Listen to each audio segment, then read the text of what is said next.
খারাপ? আপসেট? আপনি আমাকে কেউ না।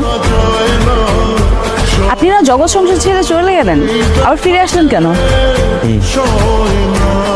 মাঝে মধ্যে না ছিল হঠাৎ হয়, তখন বোঝা যায় কি আপন আর কি পথ। মায়ায় পড়েছেন? তাহলে ভালোবাসেন? না, সব সম্পর্কে তো ভালোবাসা থাকে না,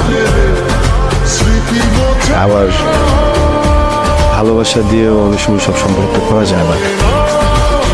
আপনার আমার ব্যাপারটা অনেক এরকম। আচ্ছা, লাইফটা এত কমপ্লিকেটেড কেন বলুন? কারণ হুমায়ুন আহমেদ বলেছেন, শত শত প্রাপ্তি অপ্রাপ্তি নিয়ে ক্ষণিকের জীবন, এত মায়া করলে চলবে না। সব থেকে প্রিয় জিনিসটাকেও ছুঁড়ে ফেলার সাহস থাকতে হবে। বুঝতে পেরেছি, আই গট ইট। চলেন হাঁটি।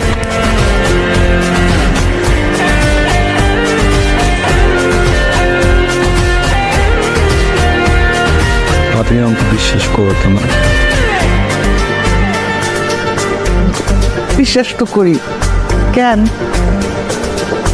তোমার কি মনে হয় আমি কখনো এমন কোনো ডিসিশন নেব বা এমন কিছু করবো যেটা তোমাদের জন্য খারাপ হবে? কি বলিস বুঝি না। কি হয়েছে?